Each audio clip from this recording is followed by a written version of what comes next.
These rowdy men will pulsate, gyrate, and air hump their way into your hearts as they magically become professional male dancers, seemingly overnight. I know, my first mistake was watching a show on Netflix, but when my wife puts on Hallmark and Great American Family Christmas movies on repeat, I try to find any variety outside of the mushy tropes of big city girl finds small town hunk. But after watching Hot Frosty and The Merry Gentleman, I've realized Netflix is ruining holiday movies, one shirtless man at a time. Let's start with Hot Frosty. Cue Kathy, a small town girl who recently lost her beloved husband. She puts a magic scarf on a chiseled snowman, and boom, he turns into a fully naked GQ hunk, just in time for the holidays. Jack falls into a store display window and somehow shatters an entire pane of glass like it's made of sugar and steals some clothes. Kathy, played by Hallmark queen Lacey Chabert, decides to take in Jack, the jacked snowman, and let him live with her. Because according to the town doctor, it would be really cool if he actually was a snowman and not a crazy drifter with memory loss. But local cops are on the case since Hot Frosty is accused of streaking and breaking and entering. Now, normally I love Craig Robinson and Joe Trulio from The Office and Brooklyn Nine-Nine, but here they're just kind of dumb cops.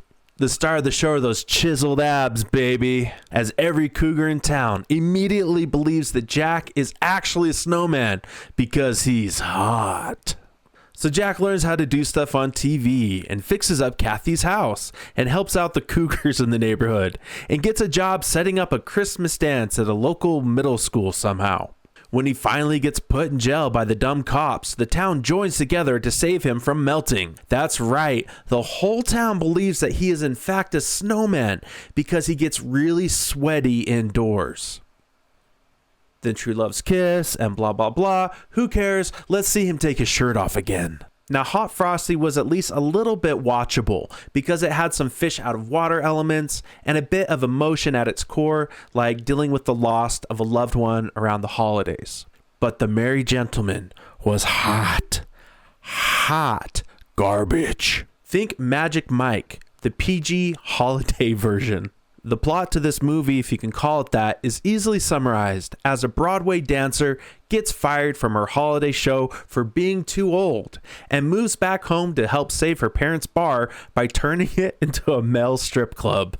These rowdy men will pulsate, gyrate, and air hump their way into your hearts as they magically become professional male dancers, seemingly overnight. It's funny because this lady kind of helps them out in the beginning, and then throughout the movie, she just kind of sits in the audience and woo, cheers them on with everyone else and does nothing. I think a good third of this movie is dedicated to showing these holiday hunks doing their thing. If there's a plot in there somewhere, it's hard to find. Don't worry, it's okay to sexualize men for money. It's to save the local bar, everybody.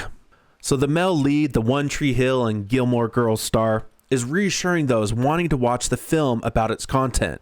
He said, "It's not gratuitous by any means. We threaded the needle on the film. You go too far and you're making one movie, you go too under and it doesn't work at all.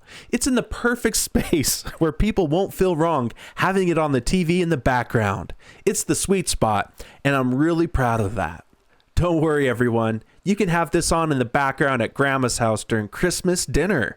Now, of course, the film ends with the big New York City dance company wanting her back, and she leaves, but then she doesn't leave, deciding instead to stay with the local handyman that she turned into an exotic dancer. Now, here's what really irritated me. Netflix is supposed to be so woke and so progressive, yet the sexism on display here is appalling. Think of the double standard. What if a hot, naked snow woman came to life? The local widow takes in a hot blonde bimbo with memory loss and the desire to always remove her clothing since it's so hot indoors. All the local older men see her out in the yard in a bikini and invite her over to their houses. How about a male Broadway dancer who decides to move home to help save his parents' bar by opening a female strip club? He turns the sexy female bartender and local housewives into sexy women, shaking their butts for money, all in the name of saving the bar. Reverse the roles, and these films would be nuked by liberals. But since it's girl power and men being sexualized, it's totally fine. Look, I get it. There are thousands of lonely housewives watching this stuff to get wet for the holidays. Romance is a big part of a holiday rom-com. But instead of focusing on core elements of the holidays like love, forgiveness, or togetherness, and all things nice, Netflix concentrates instead on the naughty to spice up their offerings. I don't know about you, but I'm going to stick to Great American Family. Did you watch Hot Frosty or The Merry Gentleman? Leave a comment down below about what you thought. Please like and subscribe to Conservative Vibes. I'm CV, and I'll see you in the next video.